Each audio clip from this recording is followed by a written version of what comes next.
Alright, here we go. Part 2 of the adventure in van motoring.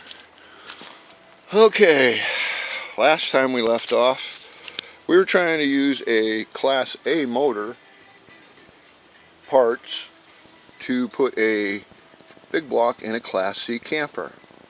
Well, as it turns out, not much of the Class A stuff can be used on an actual van install. And here's why. Let's start from the front. The oil fill tube. Class A, Class C, which is the vans. Okay? The power steering pump sits in a completely different position, uses a completely different bracket, and mounts in a completely different place than the Class A. Class A has 2 bolt holes going here and there, whereas this one hangs up over here and there. Completely different. Alright, also, while we're speaking about the power steering, I had to take the whole piece off the top of the box because that line right there refused, with heat and everything, to let the nut spin. So rather than completely ruin it, which is probably going to need to be fixed anyways, but rather than completely ruining it, I stopped and took that off. Onto the pulleys. Right away, huge difference. This is a 2 pulley with a short snout. This is a single pulley with a long snout. Bottom pulley, again, this one's a 3 pulley, but it's completely different. I'm going to try to get you in there so you can see how it mounts. It's like a cast pulley instead of a stamped. This is a stamped pulley. This is what came off the Class A. You'll also notice that this is a cast crank 440, or no, this one's a 400. 400. This is a cast crank. See the big counterweight? Alright, moving on to the alternator brackets. Even the alternator brackets are different. Take a look at the shape of that one, and then the shape of this one. They are completely different. Oh, I guess it'd help if I held it up in the right angle, wouldn't it? There we go. Alright, there you go. Now you can see that they indeed are completely different. They might actually mount it in the same place though, just so you know. Moving on. The hardware, this has a super tall stand for the spring. Okay. The wiring harness. The wiring harness is specific. And when I say specific, I mean specific. This joker, you guys will notice that I've completely unplugged it from the bulkhead. Okay, I have the entire harness that runs down the length of this motor and also plugs into both the transmission dipstick as well as the neutral safety switch. So this harness is absolutely unique. Okay? You either will need to lengthen your harness or use a specific harness. Moving on. The dipstick. If you look at the dipstick, let me get a better angle. If you look at the dipstick, I'm going to turn the camera sideways for a second. Probably going to mess up the video, my luck. You'll notice this is a super short stick, and this is completely different than other dipsticks, the way it mounts to the actual transmission. We come right over here, and now you'll notice how tall this one is, and the fact that it just has a regular type mount. Okay? So even the transmission dipsticks are completely different. Okay. Oh. See if I can get this back to straight again. Alright, widescreen, short dipstick, tall dipstick. Okay? Moving on. What else we got? Oh, the kickdown linkage. Kickdown linkage also completely different. Oh, let's do this first. I'll get this out of the way. This is the cruise control for a Class C. Okay? I know you guys are giggling. I was giggling too. All the cables and stuff. This mounts on the same plate that the electronics mount on the Class A. I'll go ahead and put that on the tongue. We don't need that. Okay, moving along. This right here is the 440 Class A motorhome linkage setup. You guys are going to notice right away that it has a bunch of kinks and bends and this and that and everything going this, that way, the other way. Whereas the one that came on the Class C is literally a straight rod down to the transmission. Pretty much just what you want. You know what I'm saying? Alright, so again, there's the linkage setup. Okay, I don't know why that fell off, but get that back on. That hooks to the carburetor right there. This guy. Okay, and that's your linkage setup. This is where your cable throttle goes. All this stuff I'm going to be sending to my guy. The valve covers do seem the same, where the locations for the wire loom holders do seem to be identical to the Class A. So apparently they reused the valve covers. Right? You're amazed, right? Okay. The exhaust manifolds. Wow. Alright.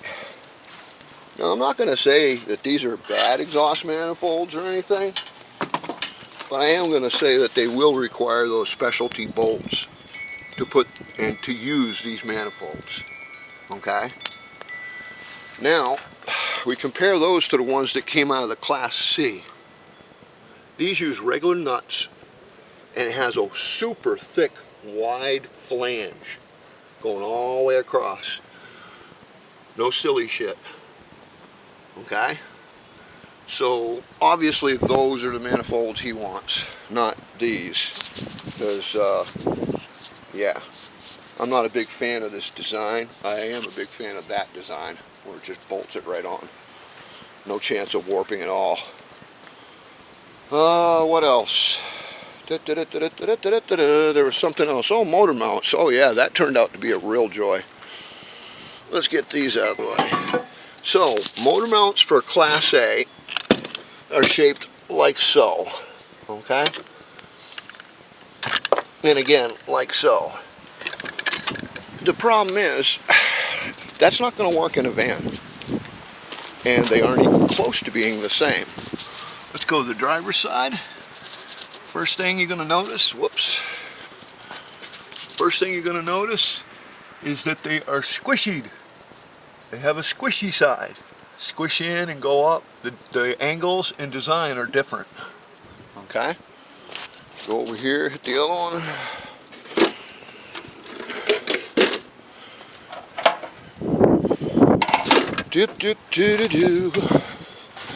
This is the other one right here. That one's pretty straight, but when you get up to in here, you'll see that it too has a curve. I don't know if this camera's catching it or not, but yeah, they are curved. They're totally different than these Class A's. So you cannot use a Class A in a van, period. You might could do some work to it, but I mean, I don't know where it's going to locate it. Last but not least, oil pans. Boy, didn't this turn out to be a pain in the ass. Alright, so I don't really think this oil pan is worth sending to this guy because of the rust and the rot. But it does give us a good example. You see where that is connected to? That's the dipstick. Okay? Look at the flex. Okay? Now, what the factory did was they blocked the original dipstick tube hole off. And my guy's block isn't he hasn't had that block put in, so we're going to go ahead and send him the other pan, if he even needs it, because this one is pretty much junk. I also don't like the dipstick design. This thing broke as I was taking it out, even though it was bolted and everything, and I was being extra careful. It just snapped. As you can see, that would have been almost impossible to get that bolt out. I'll have to try, but so I'm not a big fan of this dipstick setup at all. I'd rather just do it right through the block. I imagine you probably got to use the certain shields. See how this is a one-piece shield right here that I'm prying up? On the Class A, this is a two-piece, okay?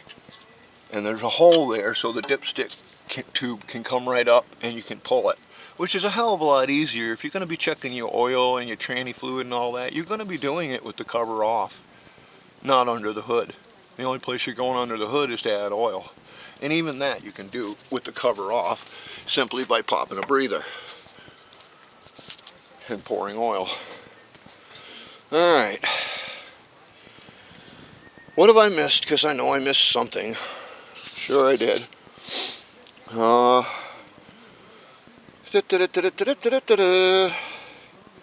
didn't look at positions to see if this mounted in a different position, which it does, actually. Yeah, it does. Mounts the pulley in a different position. Okay, so once again, Class A stuff isn't going to work on a van. It will work if you use all the pulley setup off the Class A. Okay, everything measures out the same as far as width in the engine bay, except for that. The power steering pump actually sits way lower and further out. I don't know how that's going to sit in the van with this pump on it, because this pump sits right there. So that I don't know if that'll work. If that works in a van, theoretically you can use the entire front off the motor, off a motorhome or Class A. Oh yeah, more differences between the Class A. Drum brake. This is a Class A. This is the emergency brake for Class A. Captain Obvious says Class C does not have a drum brake. However, being a camper, it does have the short-tail transmission, which is fucking no good. Shame too, look at this one. This transmission was rebuilt 12/1998 by BW, whoever BW is. Yeah. Shame too. You have to take the whole transmission apart to change the shaft to use a long tail on it. Alright, hit all that. Yep, showed them the links. Yep. Some of the other stuff we got out of the van. This is what they called a dealer add-on. So suppose you bought it and you realized that, oh, hey, you wanted AC. Well, they'd have to add the AC on, and that's exactly what this is right here. This is an add-on AC from the dealer. I've got all of it out, but the hoses were already cut before I got here, so hoses are bad. Glove box insert, all the screws. These cups make great screw catchers. Swivel seat stands. These are kind of hard to come by in any kind of shape. And I have the brackets and the swivel and everything are there. Oh, let me move this.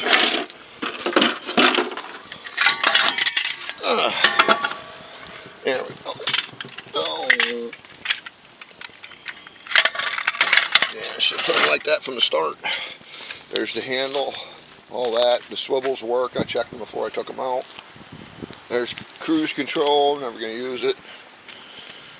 There's the other swivel, and what's left. This was actually in better shape before everything got muddy yesterday. But SPS Dodge Passenger 1977. Okay. Last but not least, these are heat shields. These go on either side of the van motor to keep the heat from cooking your leg. This is the driver's side one. As you can see, The back of it's got some rot. I was kind of hoping somebody in the community might want to take these on, make patterns with them, and start repopping these, because I'm pretty sure you guys with vans would want to buy them. This is the same thing. This is the passenger side. Okay, let me see how I got this. Yep, just like that. Alright, these little tabs slide right into the exhaust manifold. That whole section is getting weak. This is the actual bend and the retainer tab for it. Keeps it all working. Neighbors. Neighbors! Alright. Try to get a picture of that bend there.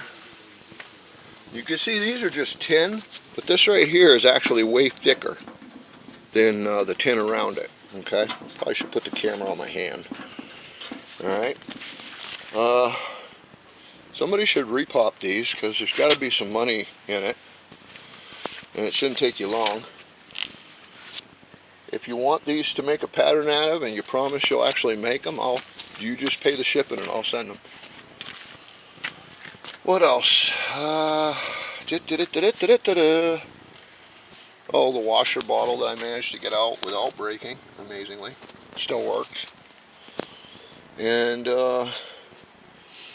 I guess coming soon, I should mention that once I take all the stuff off of this 400, it's going to be up for sale. If you want to go make a stroker motor out of it or something, that's what most people like to do.